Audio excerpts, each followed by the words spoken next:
Hello students, welcome to my channel. आज हम IIT की कुछ प्रॉब्लम्स को सॉल्व करेंगे और टॉपिक है स्ट्रेट लाइंस। तो फर्स्ट प्रॉब्लम आप देख सकते हैं स्क्रीन पर। Let's do it. According to the problem, ये इंफॉर्मेशन हमें मिल रही है कि two vertices of triangle are 0 2 and 4 3। 0 2, suppose this point is 0 2 and this point is 4 3, and the orthocenter is at origin. Orthocenter is at origin. ये है हमारा point A 0,2, ये पॉइंट है बी 4,3 बी। ये एक साइड है ट्रायंगल की। Now ऑर्थोसेंटर का मतलब होता है जहां पे एल्टीट्यूड मीट करते हैं। सो अगर हम ए को ओ से मिलाएं, so this line is vertical, O A line is vertical. It means जो थर्ड साइड होगी वो हॉरिजॉन्टल होगी, तभी ये मीट कर सकते हैं। बिकॉज एल्टीट्यूड मीन्स जो लाइन परपेंडिकुलर होती है साइड्स पर from the opposite vertex. It means जो तीसरी साइड होगी वो कुछ इस तरह से होगी, लाइक दिस। तो ये पॉइंट होगा हमारा सी, बिकॉज ये एक ऑब्ट्यूज ट्रायंगल का केस है। बिकॉज जो ऑर्थोसेंटर है वो आउटसाइड द ट्रायंगल है, तो ये obtuse angle a obtuse angle है। तो now you can see this is first quadrant and this is second quadrant. So अगर आप चॉइस को देखेंगे तो ये पूछ रहा है कि it's third vertex lies in which quadrant. We know that it is the second quadrant. तो ये एक बहुत सिंपल प्रॉब्लम थी, बट ये भी पूछ सकते हैं एग्जाम में कि सी के कोऑर्डिनेट आप बताइए, what are the coordinates of C. इस प्रॉब्लम का सॉल्यूशन तो हमने कर दिया, तो सपोज अब हम सी के कोऑर्डिनेट को ढूंढते हैं। सपोज ये प्रॉब्लम आती है एग्जाम में, तो क्या करेंगे, सी के कोऑर्डिनेट को हम ले लेंगे a,3। ए हमारा एक्स कोऑर्डिनेट है और वाई कोऑर्डिनेट हमारा 3 होगा, बिकॉज ये एक हॉरिजॉन्टल लाइन है। हॉरिजॉन्टल लाइन में वाई कोऑर्डिनेट सेम रहता है। बी का वाई कोऑर्डिनेट है 3, तो सी का भी 3 होगा। सो सी का कोऑर्डिनेट आ गया हमारा a,3। अब मैं आपको इस डायग्राम को थोड़ा सा क्लियर डायग्राम आपको शो करता हूं and then we will discuss it. तो ये जो डायग्राम है ये हमारा एग्जैक्ट डायग्राम।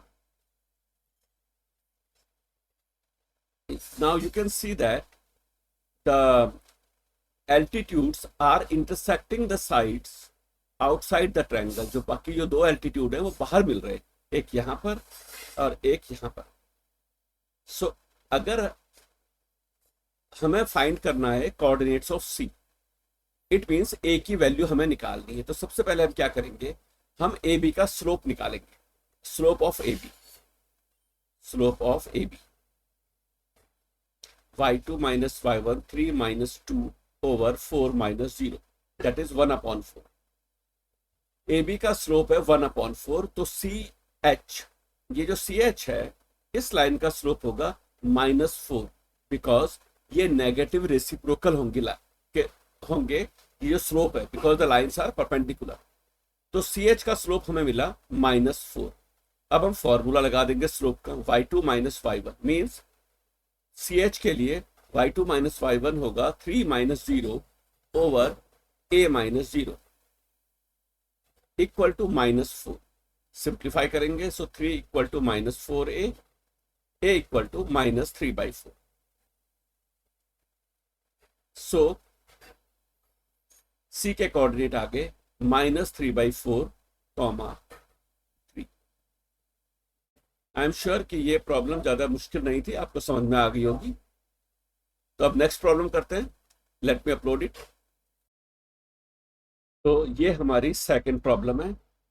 ये प्रॉब्लम थोड़ी सी लेंथी है, बिकॉज इस प्रॉब्लम में दो केस बनेंगे। नाउ इसको साथ साथ करते हैं. A straight line L is at a distance of 4 units from the origin, makes positive intercept on the coordinate axis. Means let's make the rough diagram. एक रफ डायग्राम बनाते हैं. ये पॉजिटिव इंटरसेप्ट बन रहे हैं इस लाइन पर.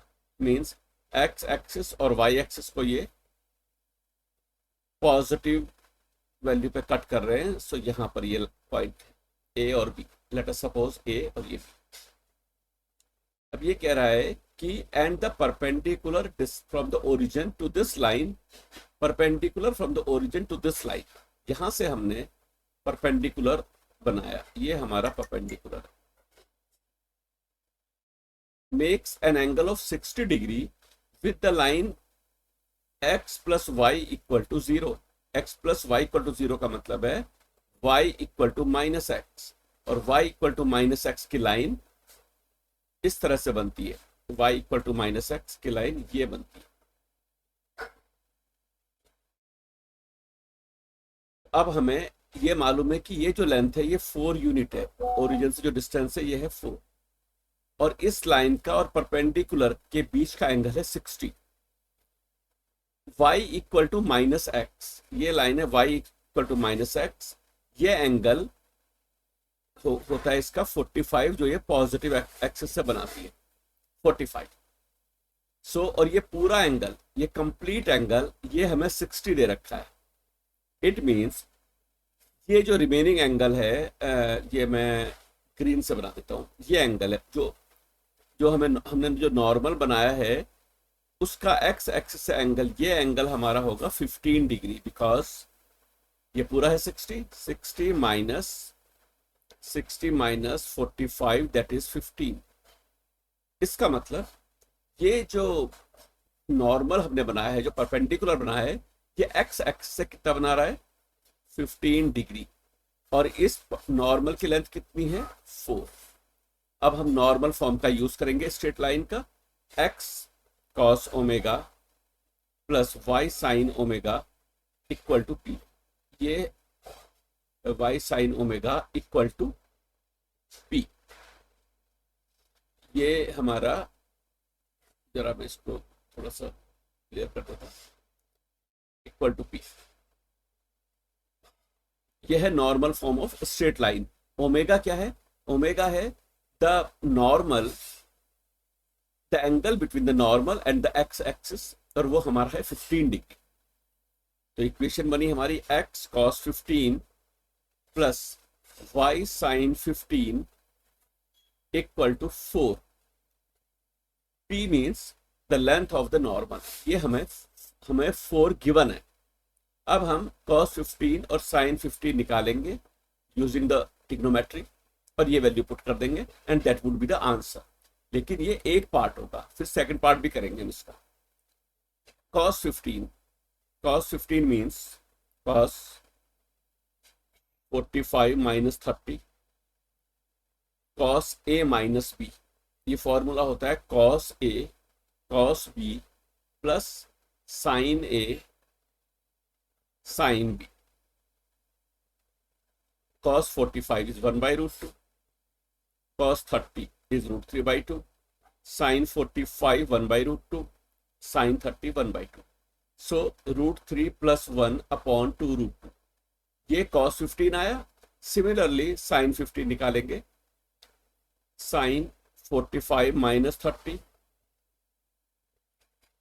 sin a minus b, sin a cos b minus cos a sin b, sin a cos b minus cos a sin b,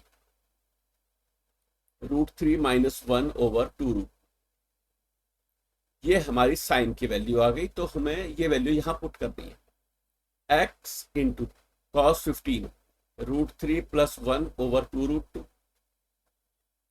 plus y cos sin 15 root 3 minus 1 over 2 root 2 equal to 4. 2 root 2 से इस पूरी equation को multiply कर दोगे तो हमें मिलेगा x into root 3 plus 1 plus y into √3 - 1 equal to 4 into 2√2 that is 8 so ये ऑप्शंस अगर हम देखें तो ये ऑप्शन हमें मिल रहे हैं, ये सेकंड वाला ऑप्शन हमारा वर्क कर रहा है। बट एक केस इसमें अभी और बनेगा, और वो केस क्या है, बिकॉज इसके दो आंसर आएंगे। ये सेकंड ऑप्शन तो आया ही है, फोर्थ भी आएगा। कैसे आएगा इसको देखते हैं। ये हमारी लाइन है, ये हमारा हमने परपेंडिकुलर ड्रॉ किया, और ये जो परपेंडिकुलर है हमने y इक्वल टू -x की लाइन ड्रॉ की थी। ये लाइन हमने नीचे से x के, हमने ये पार्ट हमने डिस्कस किया था। हो सकता है कि ये जो नॉर्मल है ये वाला एंगल 60 हो, because it is also possible. ये एंगल है 45, तो ये जो एंगल है y एक्सिस एंड नॉर्मल के बीच का एंगल होगा 15। अगर y और लाइन के बीच का 15 है तो ये एंगल होगा 75, बिकॉज 90 टोटल एंगल है, सो 90 - 15 इज 75। अब यहां पर ये जो केस बन रहा है, ये नॉर्मल जो है x एक्सिस से 75 डिग्री बना रहा है, तो cos 75 और sin 75 की वैल्यू हम निकालेंगे, और बिल्कुल सेम मेथड यूज करेंगे। 75 होता है 45 + 30, हमने अभी यूज किया है 45 - 30, फिर यूज करेंगे 45 + 30, और cos a + b sin a + b ये फॉर्मूले यूज करेंगे, और हमें ऑप्शन 4 मिल जाएगा। Let me show you the image. एक टाइप सॉल्यूशन में दिखाता हूं आपको। तो ये यू कैन सी, ये पार्ट हमने अभी किया था, ये इसका टाइप्ड सॉल्यूशन है, क्लियर सॉल्यूशन। सो ये हमारा डायग्राम है, ये एंगल हमारा 15 डिग्री है, ये जो नॉर्मल है ये x एक्सिस से 15 बना रहा है। सो cos 15 की वैल्यू निकाली हमने, because x cos omega plus y sin omega ये नॉर्मल फॉर्म है, ये यूज करनी है। तो cos 15 की वैल्यू निकाली हमने, और उसके बाद sin 15, ये 75 बाई मिस्टेक लिखा है, sin 15 है, sin 45 - 30। उसके बाद ये वैल्यू cos 15 और sin 15 ये दोनों वैल्यू प्लग इन कर दी, और हमें ये आंसर मिला। ये अभी हमने डिस्कस किया था। मैं आपको इसका सेकंड डायग्राम शो करता हूं। ये हमारा सेकंड केस है, इसमें जो नॉर्मल है ये x एक्सिस से बना रहा है 75, ये एंगल है 75। सो cos 75 की वैल्यू हमने निकाली 45 + 30 का फॉर्मूला लगा के। ये फॉर्मूले मैंने यहाँ लिखे है, cos a cos b minus sin a sin b, sin a + b, sin a cos b plus cos a sin b, ये फॉर्मूले हमने यूज किए। cos 75 और sin 75 की वैल्यूज हमने निकाली है। ये नॉर्मल फॉर्म है, x cos omega plus y sin omega equal to p। इसमें हमने वैल्यू डाली और हमें ये आंसर मिला 8 रूट। सो हमारे पास इसकी दो choices I, choice second and choice 4। Students, I am sure कि ये एक्सप्लेनेशन आपको समझ में आ गई होगी। सो इस वीडियो में इतना ही। अगर ये हेल्पफुल लगा है आपको video, so like and share the video and subscribe the channel. Thank you very much.